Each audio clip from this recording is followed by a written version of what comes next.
Suami dan mertuaku menghilang selama seminggu tanpa kabar. Tak ada pesan. Tak ada telepon. Sampai tiba-tiba, mertuaku mengunggah story wah. Selamat menikah anakku, kamu pantas dapat semua ini. Hatiku runtuh saat itu juga. Namun ketika mereka akhirnya pulang, rumah mewah yang mereka banggakan sudah rata dengan tanah. Tak tersisa apapun. Mereka syok tak percaya. Yuk, absen dulu di kolom komentar. Sobat kisah berasal dari kota mana saja? Jangan lupa tekan like dan subscribe, ya. Dukungan kalian sangat berarti agar channel ini terus berkembang dan bisa menyajikan cerita yang lebih seru. Terima kasih. Namaku Aurel. Aku menulis namaku sendiri di dalam kepalaku malam itu, seolah jika aku mengucapkannya berulang kali, aku bisa memastikan bahwa aku masih utuh sebagai seorang manusia, bukan sekadar istri yang pelan-pelan kehilangan tempat berpijak. Aku adalah perempuan yang percaya bahwa pernikahan dibangun dari kesetiaan, kerja keras, dan saling menjaga, bahkan ketika dunia di luar rumah tidak pernah ramah. Aku pernah yakin, sepenuh hati, bahwa keyakinan itu cukup untuk membuat sebuah rumah tangga berdiri kokoh. Aku menikah dengan Bobby bukan karena janji-janji manis yang berlebihan. Ia bukan lelaki yang pandai merayu, juga bukan tipe yang gemar mengumbar kata cinta. Namun justru itu yang membuatku percaya. Kesederhanaannya terasa jujur. Tatapannya dulu selalu lurus, seolah tak ada ruang untuk kebohongan bersembunyi. Ketika ia melamarku, aku menerima dengan keyakinan penuh bahwa hidup bersamanya akan berjalan biasa saja, dan aku menganggap kebiasaan itu sebagai kebahagiaan. Sejak awal pernikahan, aku bekerja tanpa mengenal lelah. Bukan karena Bobby memaksaku, melainkan karena aku ingin kami berdiri sejajar. Aku ingin ketika orang bertanya siapa aku, namaku tidak hanya dikenal sebagai istri Bobby, melainkan sebagai Aurel yang punya pijakan sendiri. Setiap gaji yang kuterima, setiap rupiah yang kukumpulkan, selalu kubagi dua di dalam pikiranku. Separuh untuk hari ini, separuh untuk masa depan yang kami rencanakan bersama. Rumah yang kami tinggali bukan hadiah dari siapapun. Tidak ada warisan. Tidak ada bantuan keluarga besar. Rumah itu berdiri dari keringatku, dari lembur yang membuat mataku perih, dari akhir pekan yang seharusnya menjadi waktu istirahat, tetapi kuhabiskan dengan menambah penghasilan. Bobby tahu itu. Ia menyaksikan sendiri bagaimana aku mencicil perabot, mengisi ruangan kosong satu persatu, hingga akhirnya rumah itu terasa hidup. Ibu mertua tinggal tak jauh dari kami. Sejak awal, aku berusaha menjadi menantu yang pantas. Aku menundukkan kepala ketika berbicara, menjaga kata-kata, dan menahan diri meski terkadang sikapnya membuat dadaku sesak. Ia sering mengatur hal-hal kecil, dari cara aku memasak hingga bagaimana seharusnya aku melayani suaminya. Aku menelan semua itu dalam diam, meyakinkan diri bahwa setiap ibu ingin yang terbaik untuk anaknya. Bobby jarang membelaku. Namun ia juga tidak pernah secara terang-terangan menyudutkanku. Ia memilih diam, dan kala itu aku menganggap diamnya sebagai upaya menjaga keseimbangan. Aku tidak tahu, atau mungkin tidak ingin tahu, bahwa diam bisa menjadi bentuk pengkhianatan yang paling halus. Hari-hariku berjalan dengan ritme yang sama. Bangun pagi, menyiapkan kebutuhan rumah, bekerja, lalu pulang dengan tubuh lelah tetapi hati tenang. Aku percaya pada rutinitas, karena di sanalah aku merasa aman. Sampai suatu ketika, aku mulai merasakan ada yang berubah. Perubahan itu tidak datang dengan suara keras. Ia menyelinap, seperti retakan halus pada dinding yang awalnya tak terlihat, tetapi perlahan memanjang. Bobby mulai sering pulang larut. Alasannya selalu pekerjaan. Aku tidak pernah memeriksa ponselnya, tidak pernah menanyai detail yang berlebihan. Aku percaya, dan kepercayaan itu kuanggap sebagai bentuk cinta paling dewasa. Namun setiap kali ia masuk ke kamar dengan wajah letih yang berbeda, hatiku seperti disentuh kegelisahan yang tak bisa kuterjemahkan. Ibu mertua juga berubah. Ia menjadi lebih dingin, lebih sering mengkritik tanpa alasan yang jelas. Jika sebelumnya nada bicaranya tajam namun masih dibungkus kepedulian, kini ia bicara seolah aku adalah beban yang kebetulan menumpang hidup anaknya. Aku bertanya pada Bobby, pelan-pelan, tanpa emosi. Ia hanya menghela napas, lalu mengatakan bahwa aku terlalu sensitif. Aku mulai meragukan diriku sendiri. Mungkin benar aku berlebihan. Mungkin lelah membuat pikiranku keruh. Aku memilih menenangkan diri dengan bekerja lebih keras, seolah produktivitas bisa menutup lubang kecemasan yang makin menganga.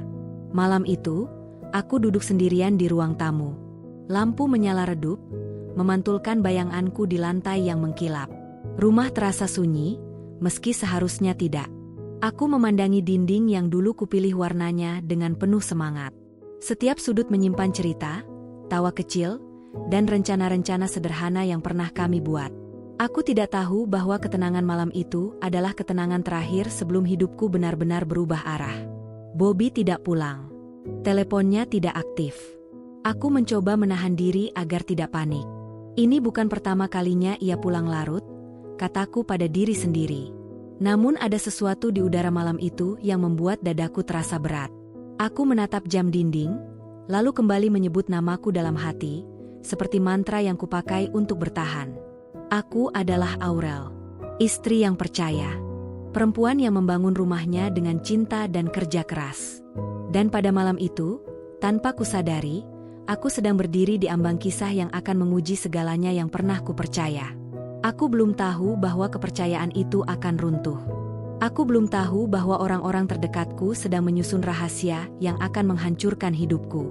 Yang aku tahu, malam itu adalah awal dari retakan, dan aku masih berdiri di dalamnya, tanpa pelindung, tanpa persiapan, dan tanpa bayangan betapa dalam jurang yang akan kutemui. Pagi datang tanpa membawa kelegaan. Aku terbangun di sisi ranjang yang dingin, sisi yang seharusnya ditempati Bobby. Spray di sana masih rapi, tak tersentuh, seolah semalam memang tak pernah ada tubuh lain selain tubuhku sendiri. Aku duduk lama, menatap ruang kosong itu dengan pikiran yang berputar tanpa arah. Ada perasaan asing yang menggantung di udara, sesuatu yang membuat napasku terasa pendek, tetapi belum cukup jelas untuk kusebut sebagai ketakutan. Aku bangkit, berjalan ke dapur, dan menyalakan lampu. Cahaya putih menyinari meja makan yang selalu kami gunakan untuk sarapan bersama, meski seringkali hanya di akhir pekan. Aku menyiapkan secangkir minuman hangat, lebih sebagai kebiasaan daripada kebutuhan. Tanganku bergerak otomatis, sementara pikiranku sibuk bertanya-tanya. Tidak ada pesan, tidak ada panggilan, tidak ada penjelasan. Aku mencoba menelepon Bobby sekali lagi. Nada sambung tidak terdengar. Telepon itu mati. Aku menarik napas panjang, berusaha menenangkan diri. Aku berkata pada diriku sendiri bahwa ini mungkin hanya gangguan jaringan, atau ponselnya kehabisan daya. Alasan-alasan itu terdengar rapuh, tetapi aku memeluknya erat, karena hanya itu yang kupunya saat ini. Hari itu aku berangkat bekerja dengan langkah berat. Jalanan terasa lebih ramai dari biasanya, atau mungkin hanya pikiranku yang terlalu penuh. Di sela-sela pekerjaanku, aku beberapa kali melirik layar ponsel, berharap ada getaran kecil yang menandakan namanya. Namun layar itu tetap sunyi. Keheningan itu terasa lebih menyakitkan daripada kata-kata kasar sekalipun. Menjelang siang, aku memberanikan diri menghubungi ibu mertua. Suaraku kugunakan sehalus mungkin, seperti biasa. Aku menanyakan apakah Bobby ada di rumahnya atau mengabari sesuatu. Jawaban di seberang sana singkat, datar, dan dingin. Ia mengatakan tidak tahu, lalu menutup pembicaraan tanpa basa-basi. Telepon itu terputus, meninggalkan dadaku yang terasa makin sesak. Untuk pertama kalinya sejak menikah, aku merasa benar-benar sendirian. Bukan sendirian karena ditinggal di rumah, melainkan sendirian karena tidak ada satupun orang yang bersedia memberiku kejelasan. Aku masih berusaha berpikir positif, tetapi setiap jam yang berlalu membuat dinding keyakinanku semakin terkikis. Hari pertama berlalu dengan kegelisahan. Hari kedua datang membawa kecemasan yang lebih nyata. Bobby tetap tidak pulang. Teleponnya masih mati. Aku mulai sulit tidur. Setiap suara kecil di luar rumah membuatku terbangun, berharap itu adalah langkah kakinya. Namun harapan itu selalu runtuh sebelum sempat berdiri tegak. Pada hari ketiga, bisikan mulai datang. Tetangga menatapku dengan cara yang berbeda. Ada tatapan iba yang berusaha disembunyikan, ada pula rasa ingin tahu yang tak terucap. Aku mendengar namaku disebut pelan-pelan ketika aku melewati mereka. Aku tidak tahu apa yang mereka ketahui, tetapi aku merasakan bahwa aku tidak lagi berdiri di posisi yang sama seperti sebelumnya. Aku mencoba mendatangi rumah ibu mertua. Aku mengetuk pintu dengan tangan gemetar, menahan emosi yang berkecamuk di dalam dada. Ia membukakan pintu dengan wajah yang sulit kubaca. Aku bertanya sekali lagi tentang Bobby. Ia menatapku lama, lalu berkata bahwa aku seharusnya bersabar sebagai istri. Tidak ada penjelasan lain. Tidak ada simpati. Hanya kalimat itu, dingin dan menohok, sebelum pintu ditutup kembali. Aku pulang dengan langkah gontai.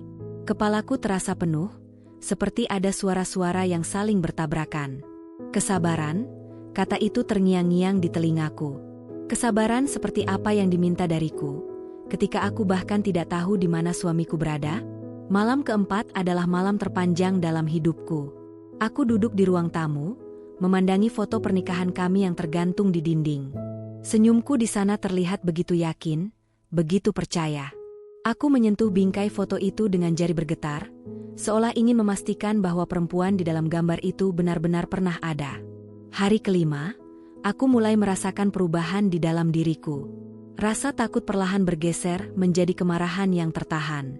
Aku masih belum berteriak, belum menangis dengan suara keras, tetapi ada api kecil yang mulai menyala.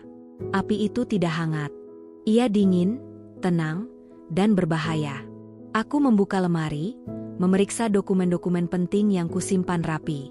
Sertifikat rumah, bukti pembelian perabot, catatan keuangan. Semua itu adalah hasil kerjaku. Aku menatapnya lama, dan untuk pertama kalinya, pikiranku tidak hanya dipenuhi kecemasan, tetapi juga kesadaran. Kesadaran bahwa aku tidak sepenuhnya tak berdaya. Hari ke-6, Bobby masih tidak pulang. Lingkungan sekitar semakin berani berbicara. Ada yang mengatakan melihatnya pergi bersama seorang perempuan. Ada pula yang menyebut ibu mertua ikut dalam kepergiannya. Aku tidak tahu mana yang benar. Aku hanya tahu bahwa hatiku mulai kebal terhadap rasa sakit yang terus datang. Aku berhenti menunggu. Aku tetap bekerja, tetap menjalani hari-hariku, tetapi dengan jarak emosional yang berbeda. Aku tidak lagi berharap pada suara langkah di depan pintu. Aku mulai mempersiapkan diriku untuk segala kemungkinan, meski aku belum tahu apa yang akan terjadi. Hari ke-7 tiba dengan suasana yang aneh. Seperti ketenangan sebelum badai. Aku membersihkan rumah, bukan karena ingin rapi, tetapi karena aku perlu sesuatu untuk mengalihkan pikiranku. Setiap benda yang kusentuh mengingatkanku pada perjuanganku sendiri. Setiap sudut rumah ini adalah saksi bisu dari kesetiaanku. Sore itu, aku duduk sendirian, menatap pintu depan. Aku tidak tahu mengapa aku merasa bahwa sesuatu akan terjadi. Dadaku berdegup lebih cepat, bukan karena harapan, melainkan karena firasat yang sulit dijelaskan. Kepercayaan yang selama ini kupegang mulai runtuh, keping demi keping, tanpa suara, tanpa peringatan. Aku masih Aurel. Namun Aurel yang sekarang tidak lagi sama dengan perempuan yang menunggu di bab sebelumnya. Ada jarak yang tercipta di dalam hatiku. Jarak antara percaya dan curiga. Jarak antara cinta dan kesadaran pahit bahwa tidak semua orang layak dipercaya. Aku belum tahu apa yang akan dibawa oleh hari berikutnya. Aku belum tahu bahwa jawaban dari semua keheningan ini akan datang dengan cara yang paling menyakitkan. Yang aku tahu, kepercayaan itu telah hilang, dan ketika kepercayaan pergi, sesuatu yang lebih gelap selalu bersiap menggantikannya. Pagi itu datang dengan cahaya yang terlalu terang, seolah dunia sengaja ingin memperlihatkan segalanya tanpa ampun. Aku bangun dengan tubuh yang terasa kaku, bukan karena kurang tidur semata, melainkan karena beban pikiran yang menekan sejak hari-hari sebelumnya. Ada firasat aneh yang menggelayut, seperti sesuatu yang akan jatuh, dan aku hanya tinggal menunggu waktunya menghantam tanah. Aku baru saja selesai membersihkan meja ketika suara ketukan terdengar di pintu depan. Ketukan itu tidak keras, tidak pula ragu-ragu. Ia datang dengan ritme yang pasti, seperti orang yang tahu bahwa pintu itu memang akan dibukakan untuknya. Dadaku berdegup tidak beraturan. Aku berdiri terpaku beberapa detik sebelum akhirnya melangkah perlahan. Saat pintu terbuka, dunia seolah berhenti bergerak. Bobby berdiri di sana. Wajahnya tampak lebih kurus, matanya cekung, dan sorotnya tidak lagi sama. Di sampingnya berdiri ibu mertuaku, dengan wajah kaku dan bibir terkatup rapat. Tidak ada senyum. Tidak ada sapaan. Tidak ada permintaan maaf yang mendahului. Hanya keheningan yang menyesakkan. Aku mempersilakan mereka masuk dengan gerakan mekanis. Kakiku melangkah mundur, memberi jalan, sementara pikiranku berusaha mengejar kenyataan yang terlalu cepat datang. Mereka duduk di ruang tamu, di sofa yang dulu kupilih dengan penuh pertimbangan. Sofa yang kubeli dengan uangku sendiri, untuk kenyamanan keluarga kecil yang kupikir akan bertahan selamanya. Bobby tidak langsung bicara. Ia menunduk, memainkan jemarinya sendiri. Ibu mertuaku yang lebih dulu membuka suara. Nada bicaranya datar, nyaris tanpa emosi, seperti sedang menyampaikan kabar cuaca. Ia mengatakan bahwa Bobby telah mengambil keputusan besar. Keputusan yang, menurutnya, sudah dipikirkan matang-matang. Aku mendengarkan, tetapi kata-katanya seperti melayang di udara, belum sepenuhnya kupahami. Aku menatap wajah Bobby, berharap ia menghentikan kalimat ibunya, berharap semua ini hanyalah salah paham yang buruk. Namun Bobby akhirnya mengangkat kepala. Tatapannya bertemu dengan tatapanku hanya sesaat, lalu kembali jatuh ke lantai. Dengan suara pelan, hampir berbisik, ia mengatakan bahwa ia telah menikah dengan perempuan lain. Kalimat itu sederhana, tidak panjang, tidak berbelit. Namun dampaknya terasa seperti tamparan keras yang membuat kepalaku berputar. Aku tidak langsung bereaksi. Aku duduk diam, menatapnya tanpa berkedip. Seolah jika aku tidak bergerak, kenyataan itu akan menguap dengan sendirinya. Menikah. Kata itu bergaung di kepalaku. Bukan sekadar hubungan terlarang. Bukan kesalahan sesaat. Menikah adalah keputusan. Menikah adalah pernyataan bahwa aku telah ditinggalkan secara resmi, sah, dan tanpa ruang untuk kembali. Aku tertawa kecil.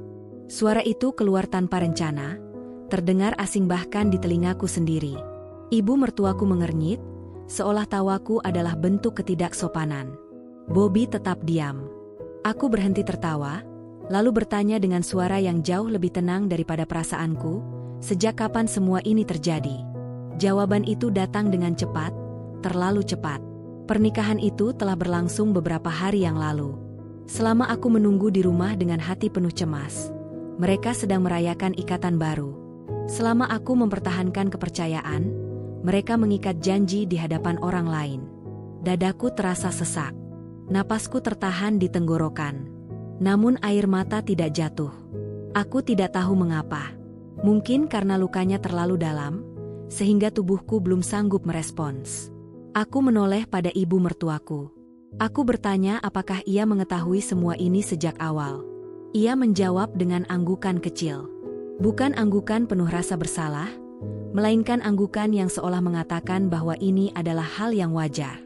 Bahwa aku seharusnya menerima. Disitulah aku benar-benar mengerti. Pengkhianatan ini bukan hanya milik Bobby. Ia adalah hasil dari kesepakatan diam-diam, dari restu yang diberikan tanpa mempertimbangkan hatiku sebagai istri yang sah. Semua sikap dingin, semua kata-kata tajam, semua keheningan selama ini akhirnya menemukan maknanya. Aku berdiri. Kakiku sedikit gemetar, tetapi aku tetap berdiri tegak. Aku memandang mereka berdua, satu persatu. Aku ingin marah. Aku ingin berteriak. Aku ingin melempar apapun yang ada di dekatku. Namun yang keluar justru pertanyaan yang paling jujur dari lubuk hatiku. Apa kurangku? Pertanyaan itu meluncur tanpa nada menuduh. Ia keluar seperti desahan napas yang tertahan terlalu lama. Bobby terdiam. Ibu mertuaku mendengus pelan, lalu mengatakan bahwa tidak semua hal harus dicari kesalahannya. Bahwa terkadang takdir memang berjalan seperti itu. Takdir. Kata itu membuat sesuatu di dalam diriku runtuh. Takdir yang mana yang membenarkan pengkhianatan? Takdir yang mana yang menghapus semua pengorbananku begitu saja? Aku mengangguk pelan. Bukan tanda setuju, melainkan tanda bahwa aku telah mendengar cukup. Aku meminta mereka pergi. Tidak ada permohonan. Tidak ada drama. Aku hanya ingin rumahku kembali sunyi. Mereka pergi tanpa banyak bicara. Pintu tertutup perlahan, meninggalkan gema langkah kaki yang menjauh. Begitu pintu benar-benar tertutup, kakiku kehilangan kekuatan. Aku duduk di lantai, bersandar pada dinding, dan untuk pertama kalinya sejak semuanya dimulai, air mataku jatuh. Tangisku tidak keras. Ia mengalir pelan, seperti hujan yang jatuh tanpa angin. Aku menangisi diriku sendiri. Aku menangisi perempuan yang selama ini bertahan, yang percaya, yang membangun hidupnya dengan penuh harap. Aku menangisi rumah yang kini terasa asing, seolah dinding-dindingnya ikut menyimpan rahasia yang tak pernah kucurigai. Namun di balik tangis itu, ada sesuatu yang mulai berubah. Rasa sakit perlahan bercampur dengan kejelasan. Aku tidak lagi bertanya-tanya. Aku tidak lagi menunggu. Kebenaran, sekejam apapun, akhirnya berdiri di hadapanku tanpa topeng. Aku menyeka air mata, berdiri perlahan, dan menatap sekeliling rumah. Setiap benda di sana adalah hasil jerih payahku. Setiap sudut adalah saksi dari kesetiaanku. Dan di saat itulah, di tengah kehancuran batin yang belum sepenuhnya pulih, sebuah tekad mulai tumbuh. Aku tidak tahu bagaimana akhir dari semua ini. Aku tidak tahu jalan apa yang akan kupilih. Namun satu hal menjadi jelas. Aku tidak akan lagi menjadi korban yang diam. Jika hidup telah menamparku sekeras ini, maka aku akan berdiri, meski dengan tangan gemetar. Hari-hari setelah kebenaran itu terungkap berjalan dengan tempo yang aneh. Waktu terasa melambat, seolah setiap detik sengaja diperpanjang untuk memberiku kesempatan merasakan sakitnya tanpa jeda. Aku tetap bangun pagi, tetap mandi, tetap makan meski nyaris tanpa rasa. Tubuhku bergerak mengikuti kebiasaan lama, sementara jiwaku tertinggal di satu titik yang terus berdenyut. Aku tidak lagi menangis setiap saat. Tangis datang sesekali, biasanya ketika aku sendirian dan kelelahan itu mencapai batasnya. Selebihnya, aku lebih sering diam. Diam yang bukan kosong, melainkan penuh dengan suara-suara di dalam kepala. Suara pertanyaan yang tidak lagi membutuhkan jawaban, karena jawabannya sudah terlalu jelas dan terlalu menyakitkan. Rumah ini berubah menjadi ruang refleksi yang kejam. Setiap sudutnya memantulkan kenangan. Dapur mengingatkanku pada pagi-pagi sibuk menyiapkan bekal. Ruang tamu menyimpan gema tawa yang kini terdengar seperti ejekan. Kamar tidur menjadi tempat paling asing, seolah aku sedang menempati ruang milik orang lain. Aku sering berdiri lama di ambang pintu kamar, lalu memilih tidur di sofa, karena ranjang itu terlalu penuh dengan bayangan. Ibu mertuaku tidak menghubungiku lagi. Bobby pun menghilang setelah pengakuannya. Tidak ada permintaan maaf lanjutan. Tidak ada penjelasan tambahan. Seolah setelah kebenaran disampaikan, tugasku hanyalah menerima dan menyingkir dengan tertib. Kesadaran itu membuat dadaku kembali sesak. Bukan karena sedih semata, melainkan karena direndahkan. Aku tetap bekerja. Pekerjaan menjadi satu-satunya tempat di mana aku bisa bernapas tanpa merasa diawasi kenangan. Di sana, aku adalah Aurel yang profesional, yang menyelesaikan tugas tepat waktu, yang tidak membawa urusan pribadi ke meja kerja. Tidak ada yang tahu apa yang sedang runtuh di dalam diriku, dan aku memilih untuk membiarkannya begitu. Namun di balik ketenangan palsu itu, pikiranku mulai bekerja dengan cara yang berbeda. Aku tidak lagi mengulang-ulang adegan pengkhianatan. Aku mulai memeriksa detail-detail kecil yang dulu kuabaikan.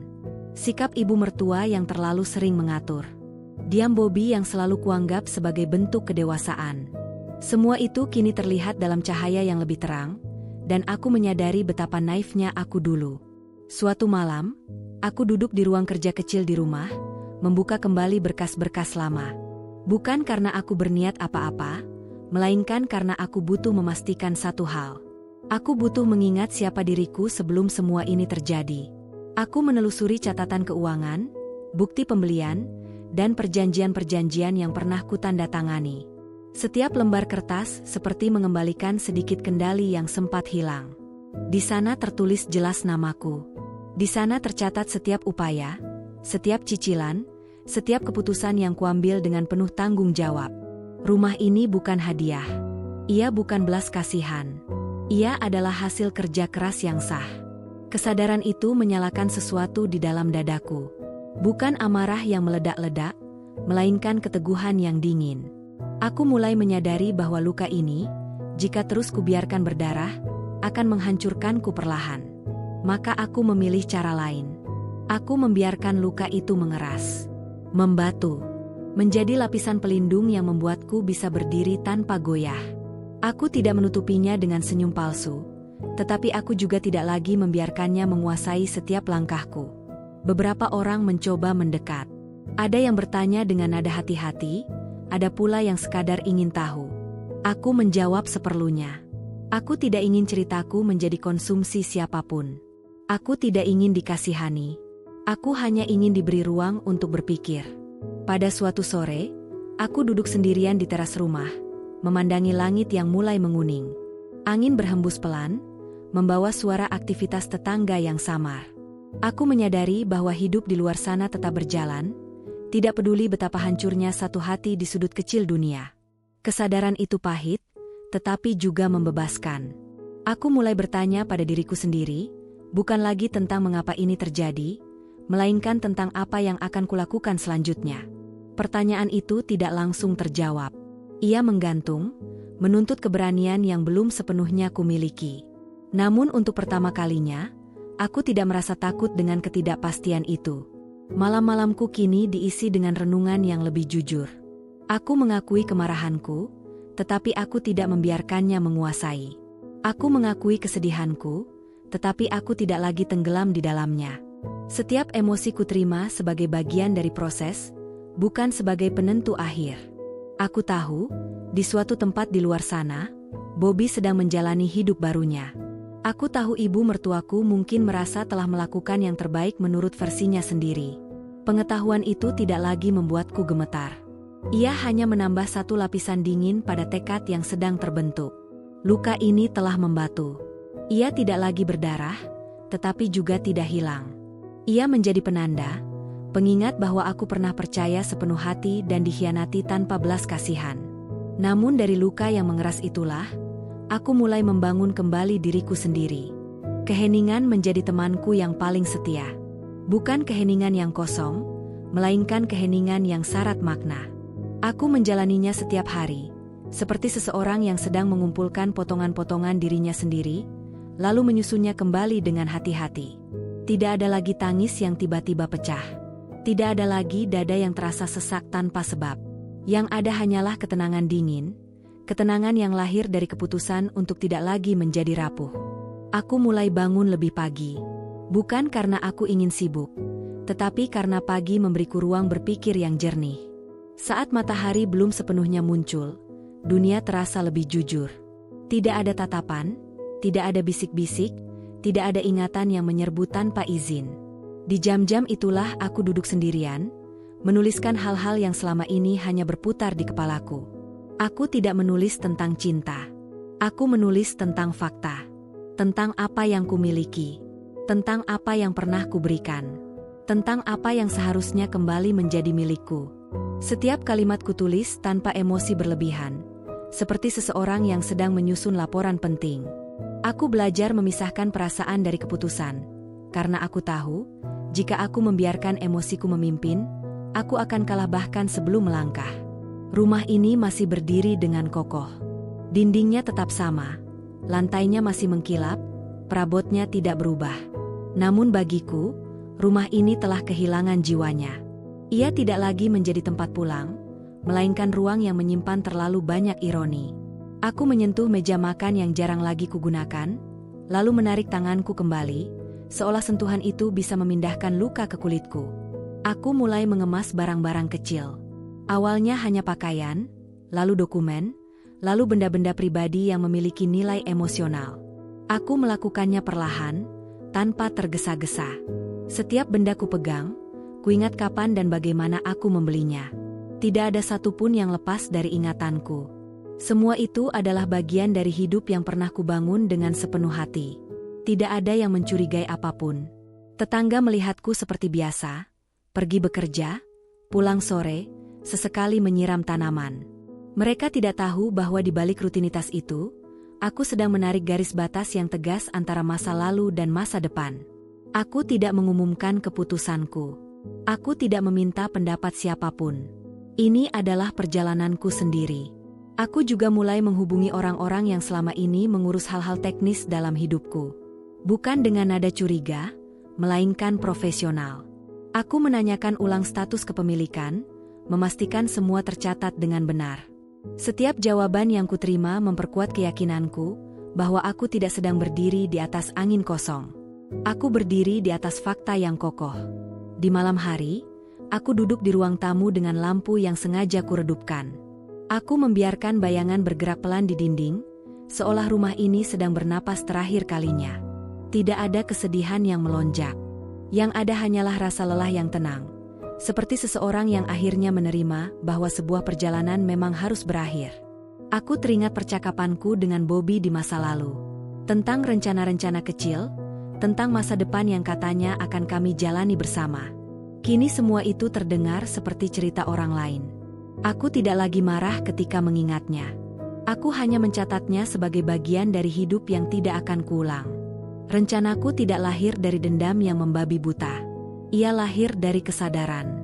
Kesadaran bahwa jika aku tidak bertindak, aku akan terus menjadi bayangan dari keputusan orang lain. Aku tidak ingin itu. Aku ingin kembali menjadi subjek dalam hidupku sendiri, bukan objek yang dipindah-pindahkan sesuka hati. Aku menyusun langkah demi langkah dengan rapi. Tidak ada yang kulompati. Tidak ada yang kubiarkan kabur. Aku memikirkan konsekuensi, satu persatu. Aku tahu, apapun yang akan kulakukan nanti, tidak akan berjalan tanpa reaksi. Akan ada suara-suara, akan ada penilaian. Namun untuk pertama kalinya, aku tidak lagi gentar pada itu semua. Beberapa malam, aku terbangun dengan jantung berdegup cepat. Bukan karena mimpi buruk, melainkan karena pikiranku terlalu aktif. Aku duduk, menarik napas dalam-dalam, lalu mengingatkan diri sendiri bahwa aku tidak sedang melakukan kejahatan. Aku hanya sedang mengambil kembali apa yang memang menjadi hakku. Pemahaman itu menenangkanku perlahan. Hari-hari berlalu, dan rumah ini semakin kosong. Lemari mulai terlihat lapang. Dinding terasa lebih dingin tanpa hiasan kecil yang dulu kupasang dengan penuh antusias. Setiap ruang yang kosong justru memberiku rasa lega yang aneh. Seolah aku sedang membersihkan sesuatu yang lebih besar dari sekadar ruangan fisik. Aku berhenti menunggu kabar dari siapapun. Jika Bobby atau ibu mertuanya ingin berbicara, mereka tahu di mana aku berada. Namun tidak ada satupun dari mereka yang datang. Keheningan itu menjadi konfirmasi terakhir bahwa aku memang sendirian dalam perjuangan ini. Dan anehnya, kesendirian itu tidak lagi menakutkan. Suatu sore, aku berdiri di tengah ruang tamu yang hampir kosong. Aku memutar tubuh perlahan, menatap setiap sudut untuk terakhir kalinya dengan perasaan yang sulit dijelaskan. Tidak ada air mata. Tidak ada nostalgia yang menyesakkan. Hanya satu kalimat yang terlintas jelas di kepalaku. Aku sudah cukup memberi. Rencana itu kini tidak lagi samar. Ia berdiri tegak di dalam pikiranku, matang, tenang, dan tak tergoyahkan. Aku tahu waktunya hampir tiba. Aku tahu langkah berikutnya akan mengubah banyak hal, bukan hanya bagi mereka yang mengkhianatiku, tetapi juga bagi diriku sendiri. Hari itu tiba tanpa tanda-tanda khusus. Tidak ada mimpi buruk yang mengganggu tidurku, tidak ada firasat berlebihan yang membuat dadaku berdebar. Justru sebaliknya, aku bangun dengan perasaan ringan yang aneh, seolah sesuatu yang selama ini membebani pundakku akhirnya menemukan tempatnya sendiri. Aku berdiri di depan cermin, menatap wajahku yang terlihat lebih tirus, lebih tenang, dan jauh lebih asing dibandingkan beberapa bulan lalu. Aku tidak lagi melihat perempuan yang menunggu. Aku melihat seseorang yang sudah mengambil keputusan. Pagi itu, rumah benar-benar sunyi. Tidak ada suara televisi, tidak ada bunyi peralatan dapur, tidak ada aroma masakan. Rumah ini seperti cangkang kosong, berdiri megah tetapi kehilangan denyut kehidupan. Setiap langkah kakiku memantul di lantai, menciptakan gema yang terdengar terlalu jelas. Aku membiarkannya. Aku ingin merasakan kesunyian ini sepenuhnya, karena mungkin inilah terakhir kalinya aku berdiri di dalamnya sebagai pemilik rasa. Aku duduk di ruang tamu, tepat di tengah ruangan yang kini hampir tanpa perabot. Hanya ada satu kursi lipat dan sebuah tas kecil berisi dokumen penting.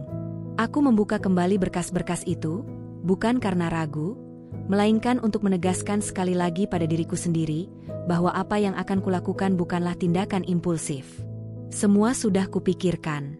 Semua sudah kutimbang. Aku teringat bagaimana rumah ini dulu dipenuhi suara. Suara tawa, suara percakapan sederhana, suara langkah kaki yang dulu kupikir akan selalu kembali ke arahku. Kini semua itu tinggal ingatan, dan aku tidak lagi merasa perlu mempertahankannya. Rumah ini telah kehilangan jiwanya sejak pengkhianatan itu terjadi. Yang tersisa hanyalah bangunan, dan bangunan bisa dibangun kembali. Harga diri tidak. Tak lama kemudian, suara mesin terdengar dari kejauhan. Suara berat, kasar, dan tidak bisa diabaikan. Aku berdiri, melangkah keluar rumah, dan melihat alat-alat besar berhenti di depan pagar. Beberapa orang turun, mengenakan pakaian kerja dengan wajah datar, profesional, tanpa emosi. Mereka tidak bertanya banyak. Semua sudah diatur. Aku menandatangani beberapa lembar terakhir dengan tangan yang mantap. Tidak ada getaran. Tidak ada keraguan. Saat pena menyentuh kertas, aku merasakan sesuatu di dalam diriku terlepas. Seperti ikatan yang akhirnya diputus dengan bersih. Ketika pagar dibuka dan alat berat mulai masuk, aku berdiri agak menjauh. Aku tidak ingin terlalu dekat. Bukan karena takut, tetapi karena aku ingin melihatnya dengan jarak yang jujur. Aku ingin menyaksikan akhir dari sesuatu yang pernah kuanggap sebagai awal kehidupan. Benturan pertama terdengar keras. Dinding yang selama ini berdiri kokoh mulai retak. Debu beterbangan, naik ke udara seperti kabut kelabu yang menutupi sebagian pandanganku. Aku tidak menutup mata. Aku menatap lurus, menyaksikan bagaimana satu demi satu bagian rumah itu runtuh. Tidak ada teriakan. Tidak ada tangisan. Yang ada hanya napasku sendiri yang terdengar stabil, seolah tubuhku telah sepenuhnya siap menerima pemandangan ini. Setiap dentuman terasa seperti penegasan, bukan penghancuran. Penegasan bahwa aku tidak lagi terikat pada masa lalu yang mengkhianatiku. Beberapa tetangga mulai berkumpul. Aku bisa merasakan tatapan mereka, bahkan tanpa menoleh. Ada keterkejutan, ada kebingungan, ada rasa ingin tahu yang tidak terucap. Aku tahu, setelah hari ini, namaku akan disebut-sebut dengan nada yang berbeda. Namun aku tidak lagi peduli. Penilaian mereka tidak akan mengubah apapun yang sudah terjadi. Seseorang mencoba mendekat, mungkin ingin bertanya, mungkin ingin memastikan. Aku hanya mengangguk singkat, memberi isyarat bahwa semuanya baik-baik saja. Dan memang begitu. Untuk pertama kalinya setelah sekian lama, aku merasa jujur pada diriku sendiri. Di tengah suara mesin yang menderu, sebuah mobil berhenti mendadak di pinggir jalan. Aku menoleh, dan di sanalah Bobby berdiri, wajahnya pucat, langkahnya terburu-buru. Ia berlari kecil mendekat, matanya melebar ketika melihat rumah itu hampir rata dengan tanah. Ia memanggil namaku. Suaranya terdengar pecah, panik, dan tidak percaya. Aku menoleh perlahan, menatapnya dengan ekspresi yang mungkin tak pernah ia lihat sebelumnya. Tidak ada amarah. Tidak ada kebencian yang meledak. Hanya ketenangan yang membuatnya berhenti beberapa langkah dariku. Ia bertanya apa yang sedang kulakukan. Nada suaranya bergetar, seolah aku adalah orang asing yang tiba-tiba merampas sesuatu yang ia anggap miliknya. Aku menjawab dengan singkat, tanpa meninggikan suara. Aku mengatakan bahwa aku hanya mengambil kembali apa yang telah kubangun sendiri. Ibu mertuaku datang tak lama kemudian. Wajahnya merah, napasnya tersengal. Ia berteriak, menyebut tindakanku keterlaluan, menyebutku tidak tahu diri, menyebutku perempuan yang tidak berakal. Kata-katanya menghantam udara, tetapi tidak satu pun yang menembus lapisan dingin di dadaku. Aku mendekatinya beberapa langkah. Aku menatap matanya, dan untuk pertama kalinya, aku tidak menundukkan kepala. Aku berbicara dengan suara yang tenang, jelas, dan tidak bergetar. Aku mengatakan bahwa rumah ini dibangun dari jerih payahku, dari uangku, dari hidupku yang kupersembahkan tanpa sisa. Aku mengatakan bahwa aku tidak menghancurkan apapun yang menjadi milik mereka, karena sejak awal, mereka tidak pernah benar-benar memilikinya. Ibu mertuaku terdiam. Bobby berdiri membeku, seolah baru menyadari betapa jauh jarak yang kini terbentang di antara kami. Di balik keterkejutannya, aku bisa melihat sesuatu yang lain. Penyesalan. Namun penyesalan yang datang terlambat tidak pernah benar-benar punya tempat. Alat berat terus bekerja. Rumah itu kini hanya tinggal puing dan debu. Aku menarik napas panjang, lalu menghembuskannya perlahan. Ada rasa perih di dada, bukan karena sedih, melainkan karena sesuatu yang lama terkunci akhirnya terbuka. Aku tahu, tindakanku ini akan membawa konsekuensi. Aku tahu, ini bukan akhir dari segalanya. Justru sebaliknya, ini adalah awal dari badai yang sesungguhnya. Namun aku juga tahu, aku tidak lagi berdiri sebagai perempuan yang dikhianati tanpa suara. Rumah itu telah runtuh, tetapi aku masih berdiri. Setelah debu itu turun, tidak ada lagi yang benar-benar sama. Hari ketika rumah itu diratakan bukan hanya menjadi peristiwa yang mengguncang lingkungan sekitar, tetapi juga menjadi garis pembatas yang tegas dalam hidupku. Aku tidak lagi berjalan di jalur lama, dan mereka yang pernah merasa berhak atas hidupku kini dipaksa menatap akibat dari pilihan mereka sendiri. Aku meninggalkan lokasi itu tanpa menoleh ke belakang. Suara mesin masih menggema, teriakan ibu mertuaku masih terdengar samar, dan wajah Bobby yang pucat membekas di ingatanku seperti foto buram yang sulit dihapus. Namun aku tidak membawa apapun dari sana selain kesadaran bahwa aku telah melangkah terlalu jauh untuk kembali. Hari-hari berikutnya terasa berat, tetapi tidak kacau. Aku pindah ke tempat tinggal sementara yang sudah kusiapkan sejak lama. Ruangan itu kecil, sederhana, dan tidak menyimpan kenangan apapun. Justru itulah yang kubutuhkan. Setiap pagi aku bangun tanpa bayangan masa lalu menatap dari dinding, tanpa sudut-sudut yang mengingatkanku pada janji yang telah dilanggar. Namun dunia di luar tidak memberi jeda. Apa yang kulakukan menyebar dengan cepat, seperti api yang menemukan bahan bakarnya. Orang-orang membicarakannya dengan berbagai versi. Ada yang menyebutku gila. Ada yang menganggapku terlalu kejam. Ada pula yang diam-diam memujiku, meski tidak berani mengatakannya terang-terangan. Aku mendengar semua itu, tetapi tidak satu pun yang benar-benar mengusikku. Yang lebih mengusik justru datang dari arah yang berbeda. Bobby mulai menghubungiku. Awalnya melalui pesan singkat yang kaku, penuh tanda tanya dan kemarahan yang dibungkus kebingungan. Ia bertanya mengapa aku melakukan semua itu, seolah ia tidak pernah menghilang, seolah ia tidak pernah mengucapkan kalimat yang menghancurkan hidupku. Aku tidak menjawab. Pesan-pesan itu berubah nada. Dari marah menjadi memohon, dari memohon menjadi menyalahkan keadaan. Ia mengatakan bahwa hidupnya kini berantakan, bahwa pernikahan barunya tidak berjalan seperti yang ia bayangkan, bahwa tekanan datang dari segala arah. Aku membaca semuanya dengan perasaan datar, lalu meletakkan ponsel kembali tanpa balasan. Aku tahu, ini bukan tentang rumah. Ini tentang kehilangan kendali.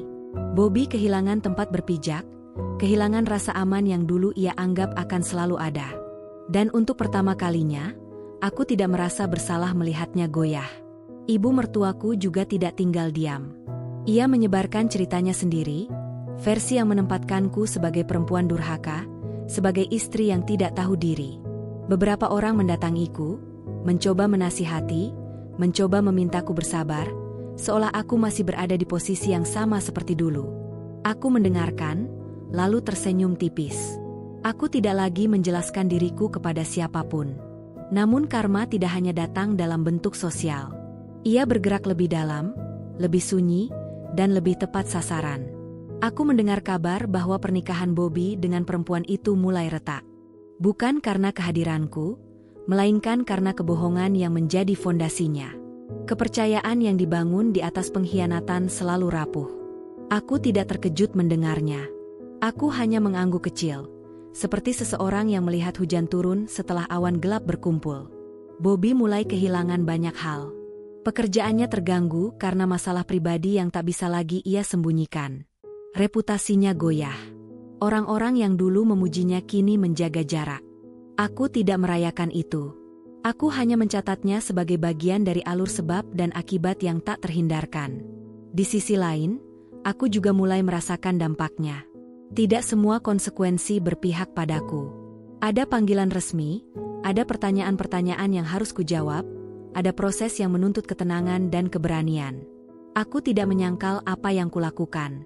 Aku menjelaskannya dengan kepala tegak, tanpa drama, tanpa pembelaan berlebihan.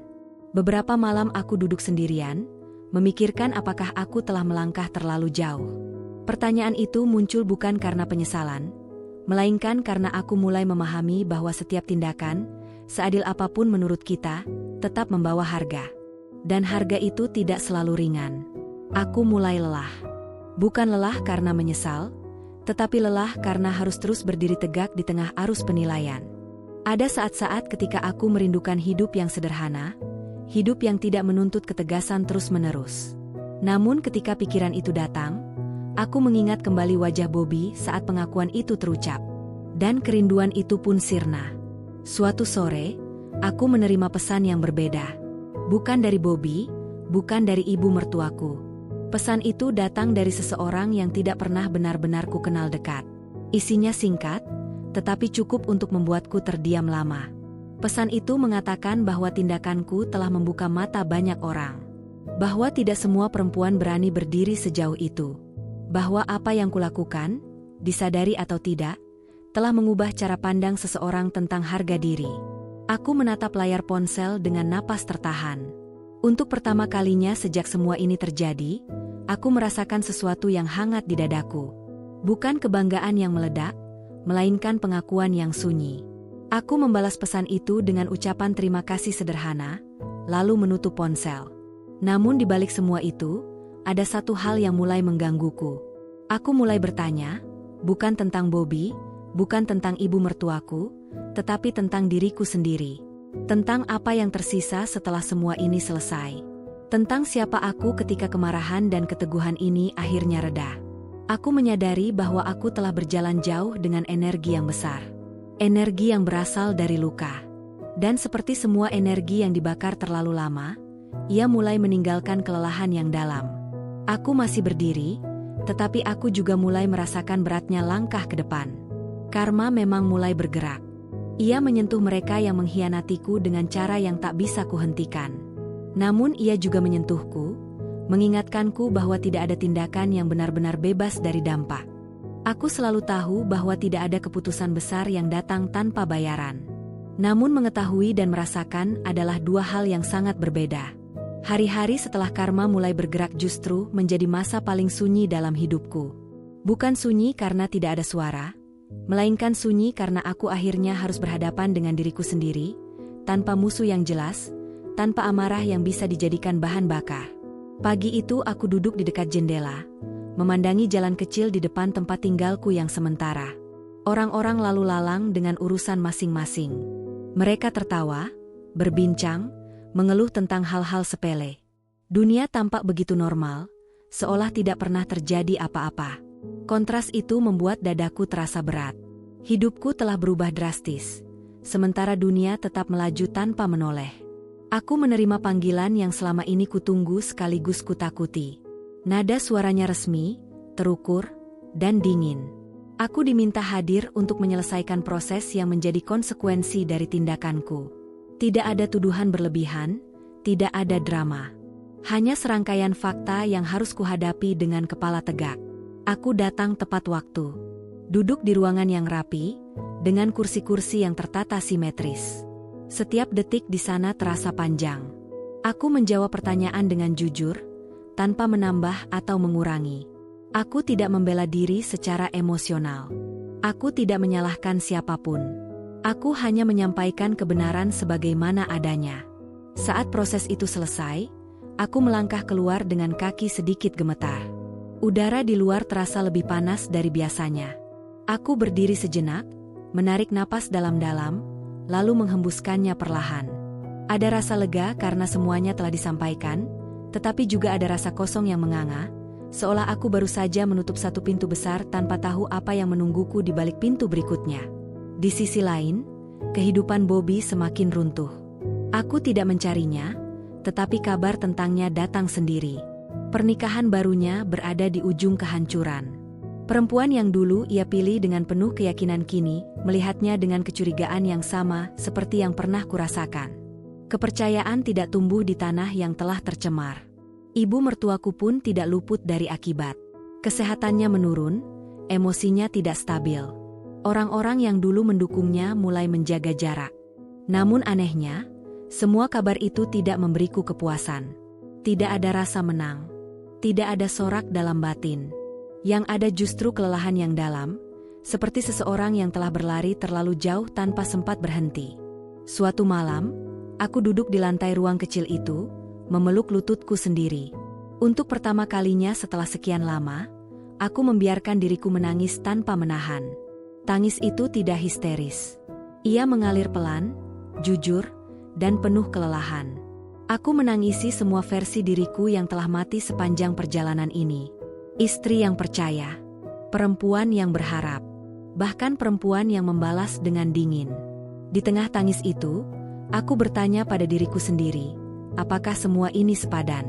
Apakah kehancuran yang kubuat benar-benar membawaku pada kebebasan, atau justru menciptakan penjara baru yang lebih sunyi? Pertanyaan itu tidak mudah dijawab. Ia tidak hitam atau putih. Ia berlapis, rumit, dan menyakitkan. Aku teringat kembali saat rumah itu runtuh. Saat debu memenuhi udara dan semua mata tertuju padaku. Saat itu aku merasa kuat, tak tergoyahkan. Kini aku menyadari bahwa kekuatan juga bisa melelahkan.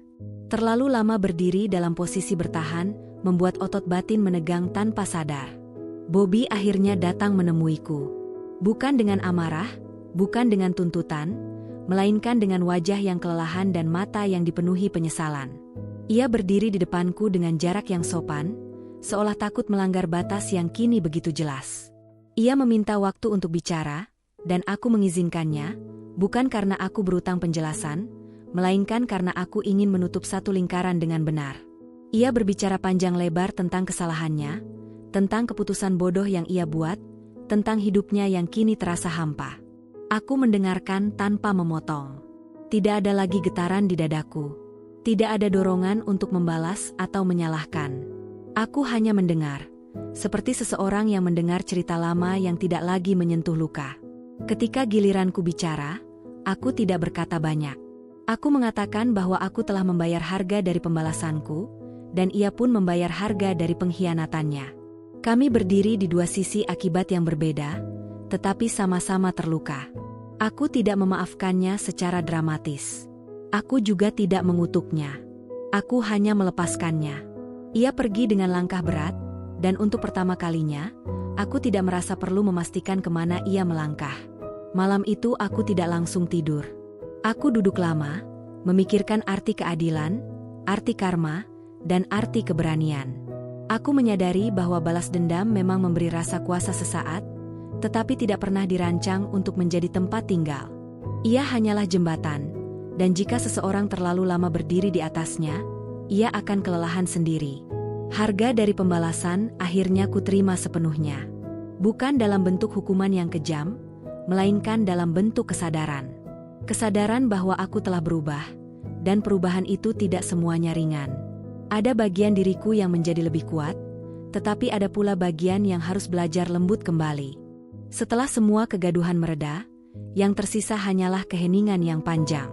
Bukan keheningan yang menakutkan seperti di awal kehancuran, melainkan keheningan yang menuntut kejujuran paling dalam. Aku berjalan di dalamnya tanpa penopang emosi yang dulu selalu menemaniku.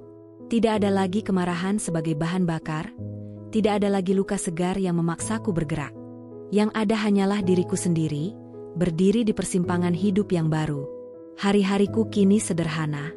Aku bangun pagi, membuat minuman hangat, lalu duduk sejenak menatap cahaya yang masuk melalui jendela. Tidak ada jadwal padat yang kukejar untuk melupakan rasa sakit. Tidak ada aktivitas berlebihan yang kupaksakan demi terlihat baik-baik saja. Aku menjalani semuanya dengan tempo yang lebih pelan, seolah tubuh dan jiwaku sedang belajar bernapas ulang. Aku mulai berjalan kaki di pagi hari. Bukan untuk olahraga semata, melainkan untuk merasakan keberadaanku di dunia tanpa distraksi. Setiap langkah di trotoar yang retak, setiap suara burung yang bertengger di kabel listrik, setiap aroma tanah setelah disiram hujan kecil, semuanya terasa nyata.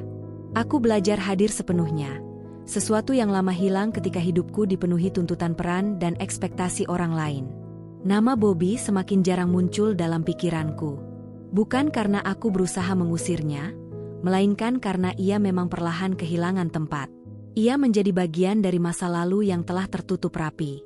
Aku tidak lagi penasaran dengan nasibnya. Apapun yang terjadi padanya kini berada di luar jangkauan emosiku.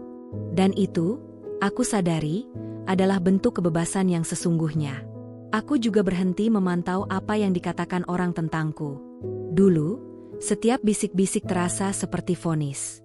Kini, semuanya terdengar jauh, seperti suara dari ruangan lain yang tidak lagi kutempati.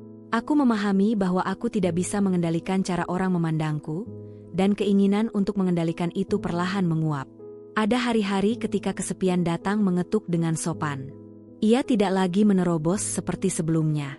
Ia duduk di sampingku, mengajakku bicara pelan. Aku tidak mengusirnya. Aku mendengarkannya. Kesepian mengingatkanku bahwa aku telah kehilangan banyak hal, tetapi juga telah mendapatkan ruang yang luas untuk mengenal diriku sendiri. Aku mulai menata ulang hidupku secara perlahan. Bukan dengan rencana besar yang ambisius, melainkan dengan keputusan-keputusan kecil yang jujur. Aku memilih pekerjaan yang memberiku waktu bernapas. Aku memilih orang-orang yang tidak menuntut penjelasan berlebihan. Aku memilih untuk tidak menjelaskan masa laluku kecuali jika aku benar-benar ingin. Suatu sore, aku duduk di sebuah tempat sederhana, memandangi matahari yang perlahan tenggelam. Warna langit berubah pelan, dari terang menjadi lembut. Aku teringat diriku di masa lalu, perempuan yang percaya bahwa kebahagiaan harus dibangun bersama seseorang. Kini aku mengerti bahwa kebahagiaan juga bisa dibangun sendirian, dengan fondasi yang lebih jujur. Aku tidak menutup diri dari kemungkinan baru.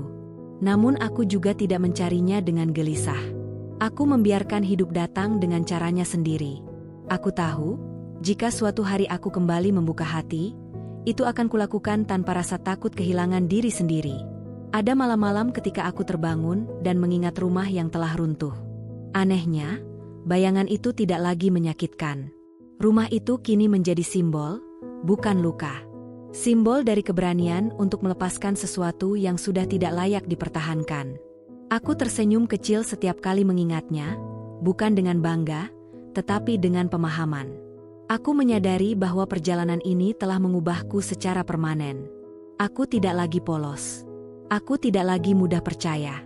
Namun aku juga tidak menjadi pahit. Aku belajar menempatkan batas tanpa membangun tembok yang terlalu tinggi. Aku belajar mengatakan cukup tanpa merasa bersalah. Jalan yang kutempuh kini terasa sunyi, tetapi tidak sepi. Sunyi karena aku tidak lagi berjalan dalam keramaian yang memaksaku menyesuaikan diri. Sunyi karena aku akhirnya mendengar langkah kakiku sendiri. Dan di dalam kesunyian itulah, aku menemukan ritme yang baru. Aku tahu, tidak semua orang akan memahami pilihanku. Tidak semua orang akan menganggap caraku benar. Namun aku tidak lagi membutuhkan pengakuan itu. Aku telah melalui api dan keluar dengan kesadaran yang lebih utuh. Itu cukup. Hidup tidak pernah benar-benar berhenti, bahkan setelah semuanya runtuh. Ia hanya berubah bentuk, menyesuaikan diri dengan puing-puing yang tersisa. Aku memahami itu sepenuhnya ketika suatu pagi aku terbangun tanpa rasa sesak di dada, tanpa bayangan masa lalu yang langsung menempel di pikiranku. Pagi itu terasa biasa, dan justru karena itulah ia terasa istimewa. Aku berdiri di depan jendela, membiarkan cahaya matahari menyentuh wajahku.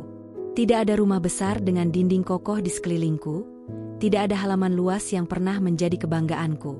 Yang ada hanyalah ruang sederhana, cukup untuk satu orang, cukup untuk hidup yang kini kupilih dengan sadar.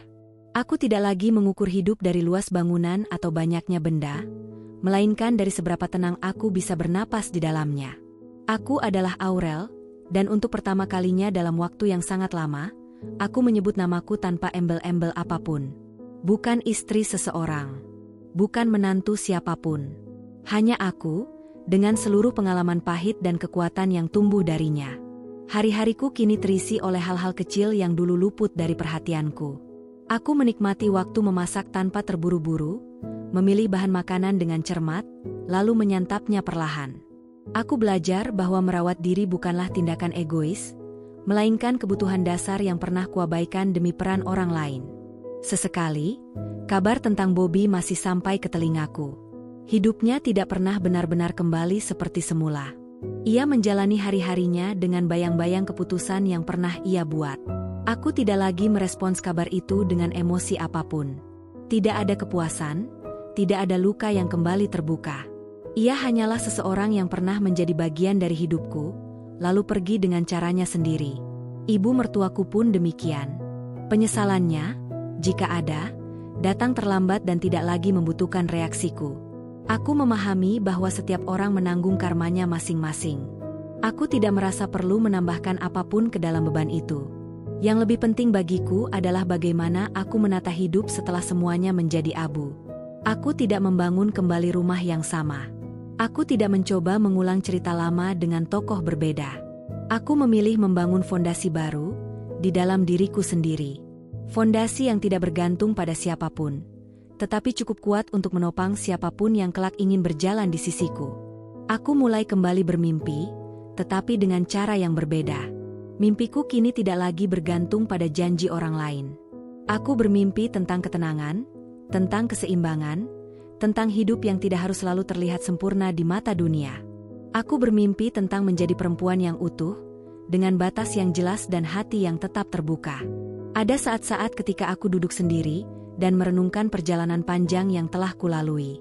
Tentang malam-malam penuh tangis, tentang hari-hari yang dipenuhi kemarahan, tentang keputusan-keputusan keras yang pernah kuambil. Aku tidak menyangkal satupun dari itu. Aku menerimanya sebagai bagian dari proses. Tanpa semua itu, aku tidak akan berdiri di titik ini. Aku memahami kini bahwa balas dendam bukanlah tujuan akhir. Ia hanyalah jalan yang kulewati untuk sampai pada kesadaran. Karma memang datang, lebih cepat dari yang pernah kubayangkan, dan ia tidak memilih korban atau pemenang. Ia hanya bekerja, tanpa emosi, tanpa kompromi. Jika ada satu hal yang kupelajari dari semua ini, itu adalah keberanian untuk memilih diri sendiri. Keberanian untuk berkata cukup ketika hati diinjak. Keberanian untuk melepaskan ketika mempertahankan hanya akan menghancurkan perlahan. Keberanian untuk berdiri sendirian, meski dunia menatap dengan heran. Aku tidak lagi membenci masa laluku. Aku juga tidak memujanya. Aku menempatkannya di tempat yang semestinya, sebagai pelajaran yang mahal tetapi berharga. Aku melangkah maju tanpa menoleh, bukan karena aku lupa, melainkan karena aku telah berdamai. Suatu sore, aku berjalan melewati sebuah lahan kosong. Tanahnya rata, tanpa bangunan, tanpa penanda. Entah mengapa, pemandangan itu membuatku tersenyum. Aku melihatnya bukan sebagai kehampaan, melainkan sebagai kemungkinan. Tanah kosong selalu memberi kesempatan untuk membangun apapun, atau tidak membangun sama sekali. Dan pilihan itu sepenuhnya milik kita. Aku memilih untuk tidak terburu-buru. Hidup tidak lagi terasa seperti perlombaan. Aku memberi diriku izin untuk tumbuh dengan ritmeku sendiri. Jika suatu hari aku jatuh cinta lagi, aku ingin melakukannya dengan kesadaran penuh. Jika tidak, aku tahu aku tetap bisa menjalani hidup dengan bermakna. Kehidupan setelah abu tidak selalu indah. Ia tidak selalu mudah. Namun ia jujur. Dan kejujuran itu memberiku kedamaian yang tidak pernah kutemukan sebelumnya. Aku menutup bab ini dengan satu keyakinan yang kini tertanam kuat di dalam diriku. Rumah bisa runtuh. Cinta bisa dikhianati. Orang-orang bisa berubah. Namun harga diri yang dijaga, keberanian yang dirawat, dan kesadaran yang dibangun tidak akan pernah bisa diratakan oleh apapun. Aku adalah Aurel. Aku pernah hancur. Aku pernah membalas. Aku pernah lelah. Dan kini, aku hidup. Bukan untuk membuktikan apapun kepada dunia, melainkan untuk menghormati diriku sendiri. Inilah akhir dari kisah ini. Bukan akhir yang meledak-ledak, bukan akhir yang penuh sorak, melainkan akhir yang tenang, seperti napas panjang setelah badai berlalu. Sebuah kehidupan yang dimulai kembali, bukan dari reruntuhan, melainkan dari abu yang telah dingin, siap memberi ruang bagi sesuatu yang lebih jujur untuk tumbuh.